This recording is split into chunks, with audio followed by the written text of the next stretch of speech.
Hey everybody, Tim Anderson here, aka Renfail, and welcome to the latest video in my ongoing EverQuest I and EverQuest II series, where I look at both of these games and how they have influenced each other, as well as the overall MMORPG industry. Today we're going to be talking about the lore of Norrath, the world in which EverQuest I and EverQuest II is set. And if this is your first time here, do me a favor, make sure you to subscribe to the channel and hit that bell icon so you get updates for all the future content I do in this series, as well as live streams and all the other things that I do here on YouTube. And if you are a returning person, thank you so much for your time. I really appreciate you being a subscriber and for hanging out here and helping build this channel into something cool. Really appreciate all the comments that you guys have dropped, the likes, so on and so forth, and all the fun we're having over in Discord, and of course in EverQuest 2 as we're playing through the game with the guild, the Raven Syndicate. So thanks so much for that, guys. All right, without further ado, let's jump in. We're gonna be doing a not a deep dive today. This is gonna be a surface dive. We're gonna be going a little bit into the lore, but there is a resource that I'm going to have linked below, which is an amazing place that I found, which we're going to talk about here in a little bit. Hell, let's just talk about it now. The website is called giantbomb.com, and he's got a section set up for Norrath. I never knew about this. I just found it today as I was doing research on putting this video together, and was like, holy crap, this is like a really in-depth page. Like, this is amazing for people who really want to dive into the lore. So if you want to do deep dive, check out the link below and go over to that website and check that out because it's amazing. It really is. So first off, I want to talk a little bit about EverQuest One and the world and the lore and everything else up to the Planes of Power expansion, because that's kind of the cutoff point, because that's when we diverge into EverQuest 2. So we'll talk about EverQuest 1 a little bit up front, and then we're going to diverge and go over and talk about EverQuest 2 a little bit. The cool thing about EverQuest 1 is when the game first came out, the lore was presented in a very D&D-ish manner. You were just kind of dropped into a starting city based on your race, and you had a very brief description of your race and the god or goddess you might worship, a little bit of lore there, and then as you ran around in your starting city, you would hail NPCs, and you would be able to get information. Back in those days, we had to use text commands to get the NPCs to talk to us, but you could get information above and beyond just the quest change, which would give you a little bit more insight into the lore of that race and that particular starting area within the world. And as you adventured beyond, if you paid attention to the lore of the world and the quests you were doing and the NPCs and so forth, you would get more information about all of these things. And of course, as the game evolved, they got better at sort of dropping that lore onto people. What's interesting about EverQuest 1 is the game actually starts during what's called the Age of Turmoil, which is kind of starts with the beginning of EverQuest, the base game, and then goes throughout its, I don't know how many expansions we're up to now, 30, 28, 30, somewhere in that ballpark. Um, so there's been a lot of expansions, and that's sort of the Age of Turmoil. And there's a lot that came before that, and some of that lore was established when the game was launched, but a lot of that lore came with the evolution of EverQuest over the course of its, nearly 30-ish expansions over the, since the launch of the game back in 1999. They've had a lot of time, 20 plus years now, to create lore for this world, and so not all of this was available at the beginning. It's kind of been rolled out over time. So that's why I say in the very beginning we were given sort of a basic roadmap and said, this is your race, this is your deity, this is kind of what's going on in the area that you're living in. And then as expansions got added, it went from there. So from the base game, we were given this world to play in, and then we got into the first expansion, which was the Ruins of Kunark. And this was when the Ixar were introduced, which from a non-lore perspective, they were the Ixar are pretty badass. They're super powerful. They've got regen. They're kind of an OP race, so to speak, but the faster swimming speed, can stay underwater for longer periods of time, armor bonus. However, they're hated everywhere in Norrath, which is the disadvantage to rolling one of them, is that you're going to have a hard time, or at least you used to have a hard time getting around in the world because you couldn't go anywhere other than on in Kunark, because on the mainland, for the most part, you were pretty despised because of who you were. This also was the expansion that introduced Vishan's Peak, which was a zone populated by dragons that, um, in the overall lore of everything, Vishan's Peak became very, very important because of, dragons and the lore behind Vishan's Peak. And this is also the first expansion that allowed players to go earn epic weapons, which was a pretty big deal at the time. And then going through the Kunark expansion, we get into the Scars of Velious, which, for my money, I loved this expansion. It's not my favorite, but this is one where we get introduced into even more dragon lore. We've got the continent of Velious. We're introduced to three different factions, basically. We've got the Frost Giants and the Coldane Dwarves and the Claws of Vishan. And I loved that aspect of Velious because you had to pick a faction, and then that would put you at odds with the other factions. But the armor sets that you could get and the lore behind the war between the factions was really cool. And then beyond that, we had the Sleeper's Tomb, which was something else that, it was this world-changing event. It was the first of its kind, and there was a bunch of lore behind that as well. And I just there was a bunch of really cool stuff in Velious that I really loved. Not to mention the fact that it was you had ice dwarves. I mean, giants killing giants and lots more dragons, but ice dwarves. I mean, the Coldane were so cool, and in my mind, two of the best quest chains that have ever existed in the game outside of the epic weapons quests, which are the Coldane Ring and Shawl quests, which were extremely involving. You had to spend a lot of time getting your crafting up, and they were really in depth, but they were a lot of fun. And then we got led to this is going to depend on how you like to pronounce it. Shadows of Luclin, Shadows of Luclin. I always pronounced it Luclin. I know that some people say Luclin. I'd say pick it.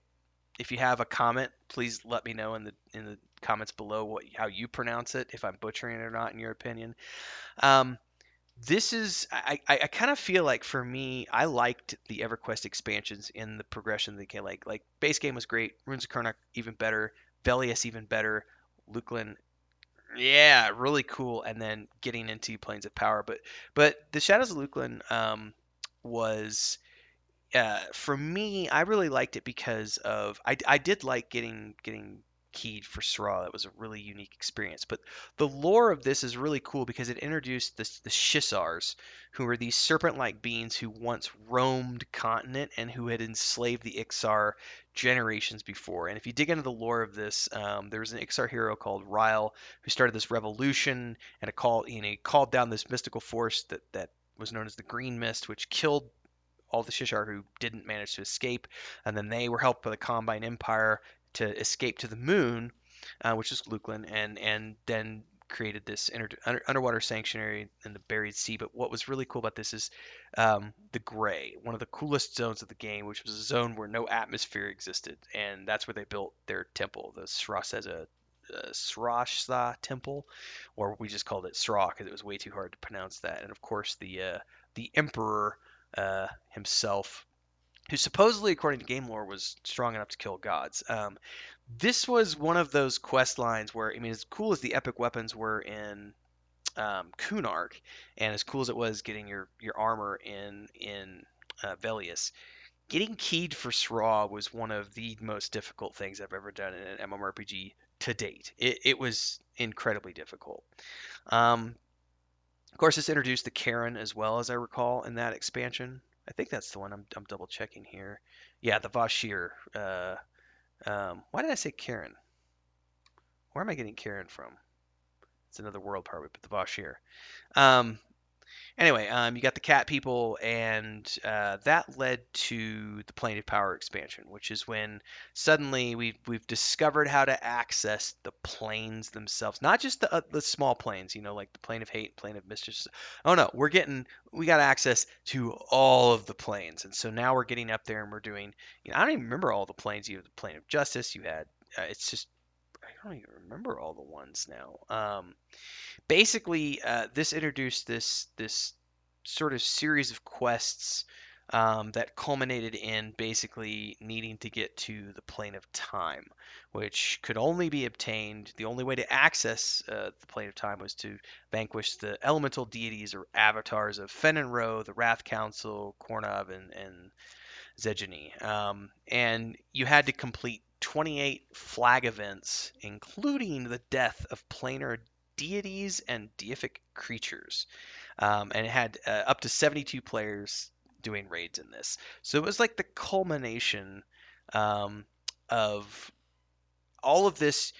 You started off in base EverQuest, killing dragons, getting access to the Tanari's plane, plane of mischief, plane of hate, all the plane of sky, going through all of that, and then getting to the point where you're just getting more powerful, more powerful, more powerful. There's all these battles going on between the Shishar and the dragons, and all this stuff is going on behind the scenes, and you're just working your way up, taking out everybody, and getting powerful enough that you're going up against and facing actual deities themselves, and sort of taking them out, so to speak.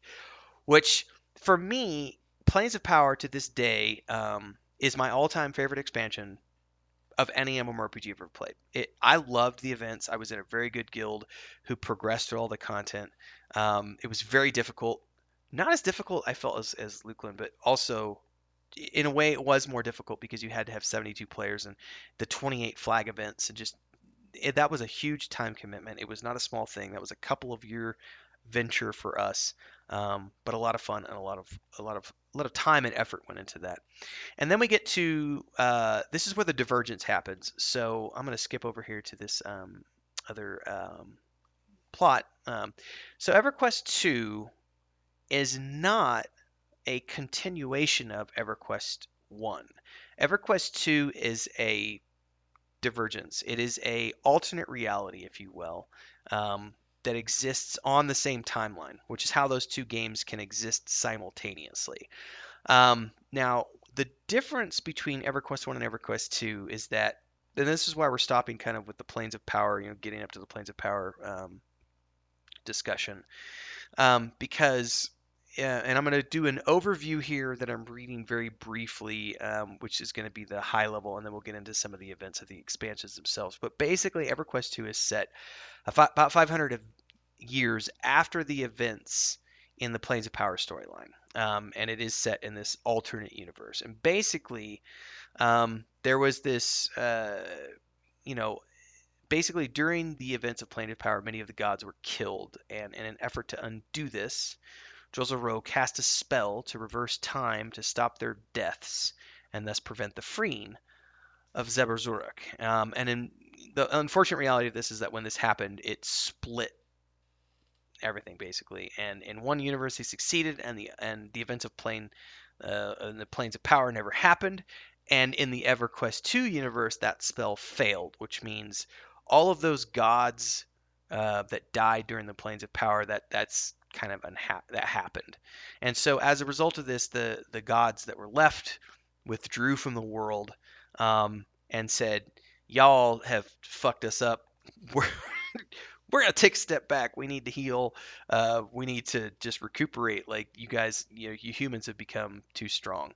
And so basically, some of the planes actually ceased to exist at this point, like the plane of sky and etc. But others were just like kind of left behind as shards of their existence. Um, and so in order to stop the mortals from incursion in coming in and attacking their planes, the gods then retreated and chose avatars to represent themselves on the actual physical realm that we live in. Now, this is where things get a little murky, and there was kind of story that was told, like a backstory before the launch of EverQuest 2, which is basically like there was this. I'm gonna scroll down here because I gotta make sure that I've got the timeline right. We've got, yeah, the Age of Cataclysms is what happens. This is between, kind of Planes of Power and EverQuest 2. So this is, and this is also over on Giant Bomb's website. The documentation of these events was known as the Rending and the Shattering, but a lot of this information wasn't there. So it was kind of just pre information that we were given before EverQuest 2, and basically what happened was because the gods withdrew, there was no longer protection for the realm, and everything started to break up. Basically, all of Tunari's creatures began to go berserk. Buildings began to crumble. Great rifts opened the ground and ripped it apart. And that was just kind of the beginning of everything, so to speak. This is when all of this was going on. Dark elves, orcs destroyed pretty much all of Phaedra. Ogres, goblins, orcs, and giants were ravaging Antonica. Teleportation and transport and communication to the moon were shut off. And basically, 100 years before EverQuest 2 is when all of this stuff was going down and the lands themselves began to tremble, and the continent of Antonica was ripped apart into all these smaller islands, which became known as the Shattered Lands. And the oceans became impassable, which prevented contact between all the various continents.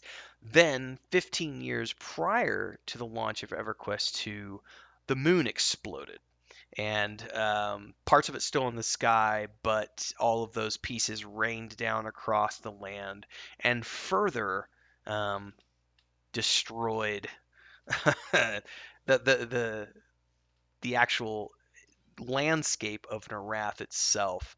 Um, Above and beyond what had happened during the rendering. And that's what leads us to the Age of Destiny, which is what's been happening since the launch of EverQuest 2 and throughout its various um, expansions, which there have been a lot. So during the base game, basically you're starting out the way it was in the beginning. It's a little bit different now, but in the base game, you either started off and everybody started off on the island, and then you went to Kinos or you went to Freeport, depending if you're good or evil. And everything from that point was sort of, you know, dealing with the aftermath of, what happened 15 years ago, which was the moon exploding, and then what had happened 100 years before that, or 75 years before that, which was the shattering of the lands. And so you're coming back into the world, and you're helping your city reestablish itself. It's been 15 years since the moon chunks fell, and so you step into that and you start helping the reformation of society, depending on which city that you chose to be located in. And from there, we start to get the expansions, which I have not played all of the expansions just as much as I didn't play all of EverQuest 1. I got up to Gates of Discord, I think, and then EverQuest 2 came out, and I switched over to EQ2 because I really liked EQ2. I still think I like EQ2 more than EQ1, despite the fondness that I have for EverQuest 1 in terms of, you know, just memories.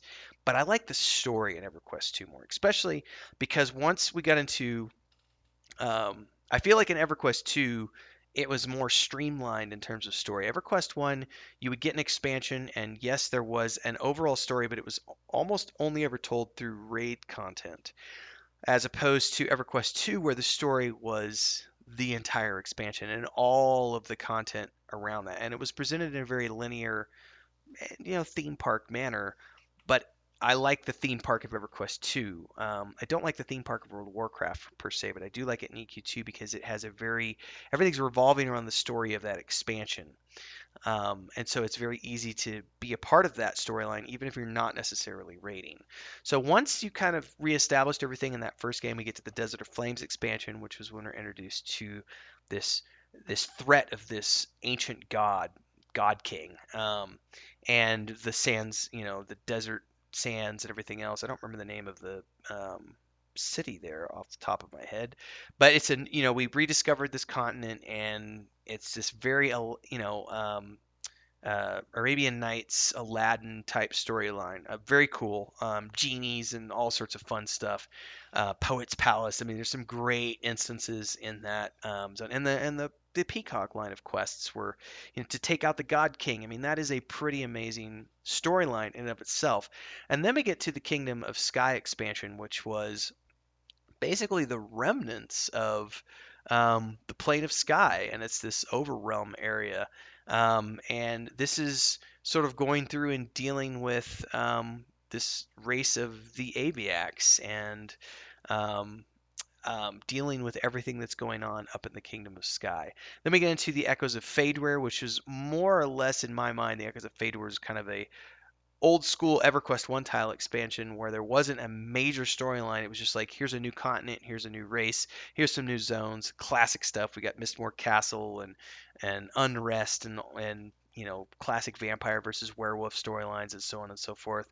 But then we got to Rise of Kunark, and this is in my mind after Planes of Power. Um, the Rise of Kunark is probably my second most favorite expansion in an MMORPG ever. Because we're going back to that first expansion of EverQuest One, where we get back to Planet of Kunark, and in this case, we also get introduced to the new playable race, which is the Sarnak. Now, Kunark is vastly different in EverQuest 2. The Ixar Empire is being rebuilt. Giants are pushing towards the north of the continent, and the Sarnak, who are the new playable race, are pushing towards the west with their home city of Chardok.